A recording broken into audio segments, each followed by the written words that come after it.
श्रीमद् भागवत महापुराण प्रथम स्कंद पहला अध्याय। श्री सूत जी से शौनकादि ऋषियों का प्रश्न। मंगलाचरण। जिससे इस जगत की सृष्टि, स्थिति और प्रलय होते हैं, क्योंकि वह सभी सद्रूप पदार्थों में अनुगत है और असत पदार्थों से पृथक है। जड़ नहीं, चेतन है, परतंत्र नहीं, स्वयं प्रकाश है।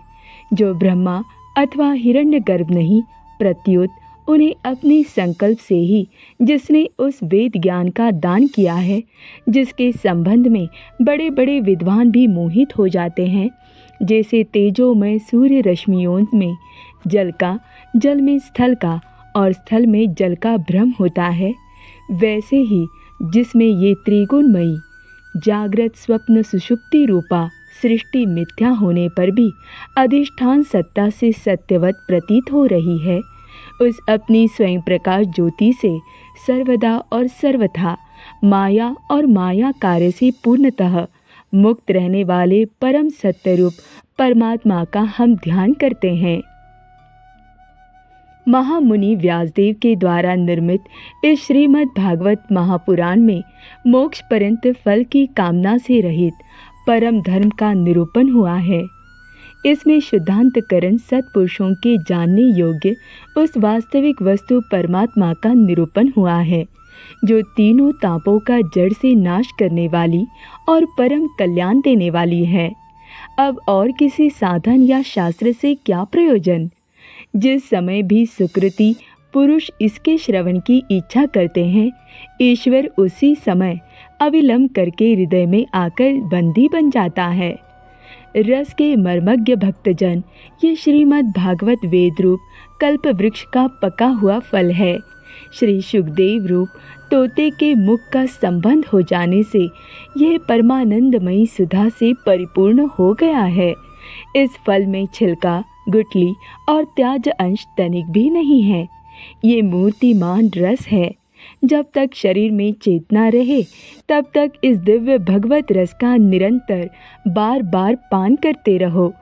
ये पृथ्वी पर ही सुलभ है। कथा प्रारंभ।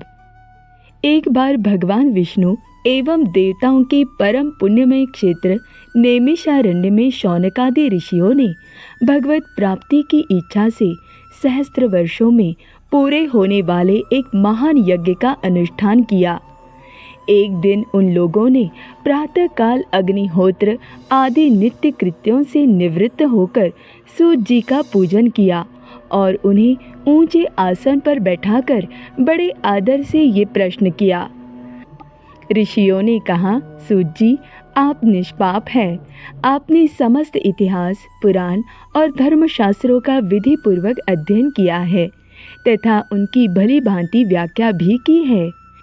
वेद वेताओं में श्रेष्ठ भगवान बादरायण ने एवं भगवान के सगुण निर्गुण रूप को जानने वाले दूसरे मुनियों ने जो कुछ जाना है, उन्हें जिन विषयों का ज्ञान है, वह सब आप वास्तविक रूप में जानते हैं। आपका हृदय बड़ा ही सरल और शुद्ध है। इसी से आप उनकी कृपा और अनुग्रह के पात्र हुए हैं। गुरुजन अपने प्रेमी शिष्य को गुप्त से गुप्त बात भी बता दिया करते हैं। आयुष्मान, आप कृपा करके ये बतलाइए कि उन सब शास्त्रों, पुराणों और गुरुजनों के उपदेशों में कलियुगी जीवों के परम कल्याण का सहज साधन आपने क्या निश्चय किया है? आप संत समाज के भूषण हैं। इस कलयुग में प्रायः लोगों की आयु कम हो गई है। साधन करने में लोगों की रुचि और प्रवृत्ति भी नहीं है। लोग आलसी हो गए हैं। उनका भाग्य तो मंद है ही, समझ भी थोड़ी है। इसके साथ ही वे नाना प्रकार की विघ्न बाधाओं से घिरे हुए भी रहते हैं। शास्त्र भी बहुत से हैं, परंतु उनमें एक निश्चित साधन का नहीं, अनेक प्रकार के कर्मों का वर्णन है। साथ ही वे इतने बड़े हैं कि उनका एक अंश सुनना भी कठिन है। आप परोपकारी है। अपनी बुद्धि से उनका सार निकालकर प्राणियों के परम कल्याण के लिए हम श्रद्धालुओं को सुनाइए, जिससे हमारे अंतःकरण की शुद्धि प्राप्त हो। प्यारे सूत जी, आपका कल्याण हो। आप तो जानते ही हैं कि यदि वंशुओं के रक्षक भक्त वत्सल भगवान श्री कृष्ण वसुदेव की धर्मपत्नी देवकी के गर्भ से क्या करने की इच्छा से अवतीर्ण हुए थे, हम उसे सुनना चाहते हैं। आप कृपा करके हमारे लिए उसका वर्णन कीजिए, क्योंकि भगवान का अवतार जीवों के परम कल्याण और उनकी भगवत प्रेमयी समृद्धि के लिए ही होता है। ये जीव जन्म मृत्यु के घोर चक्र में पड़ा हुआ है। इस स्थिति में भी यदि वह कभी भगवान के मंगलमय नाम का उच्चारण कर ले तो उसी क्षण उससे मुक्त हो जाए, क्योंकि स्वयं भय भी भगवान से डरता रहता है। सूत जी, परम विरक्त और परम शांत मुनिजन भगवान के श्री चरणों की शरण में ही रहते हैं। अतएव उनके स्पर्श मात्र से संसार के जीव तुरंत पवित्र हो जाते हैं। इधर गंगा जी के जल का बहुत दिनों तक सेवन किया जाए तब कहीं पवित्रता प्राप्त होती है। ऐसे पुण्यात्मा भक्त जिनकी लीलाओं का गान करते रहते हैं, उन भगवान का कलिमलहारी पवित्र यश भला आत्मशुद्धि की इच्छा वाला ऐसा कौन मनुष्य होगा जो श्रवण न करे। वे लीला से ही अवतार धारण करते हैं। नारद आदि महात्माओं ने उनके उदार कर्मों का गान गाया है। हम श्रद्धालुओं के प्रति आप उनका वर्णन कीजिए। बुद्धिमान सूत जी, सर्वसमर्थ प्रभु अपनी योग माया से स्वच्छंद लीला करते हैं। आप उन श्री हरि की मंगलमयी अवतार कथाओं का अब वर्णन कीजिए। पुण्य कीर्ति भगवान की लीला सुनने से हमें कभी भी तृप्ति नहीं हो सकती, क्योंकि रसज्ञ श्रोताओं को पद पद पर भगवान की लीलाओं में नए नए रस का अनुभव होता है।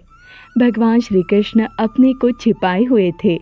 लोगों के सामने ऐसी चेष्टा करते थे मानो कोई मनुष्य हो, परंतु उन्होंने बलराम जी के साथ ऐसी लीलाएं भी की है, ऐसा पराक्रम भी प्रकट किया है जो मनुष्य नहीं कर सकते। कलियुग को आया जानकर इस वैष्णव क्षेत्र में हम दीर्घकालीन सत्र का संकल्प करके बैठे हैं। श्री हरि की कथा सुनने के लिए हमें अवकाश प्राप्त है। ये कलयुग अंतःकरण की पवित्रता और शक्ति का नाश करने वाला है। इससे पार पाना कठिन है। जैसे समुद्र से पार जाने वालों को कर्णधार मिल जाए, उसी प्रकार इससे पार पाने की इच्छा रखने वाले हम लोगों से ब्रह्मा ने आपको मिलाया है।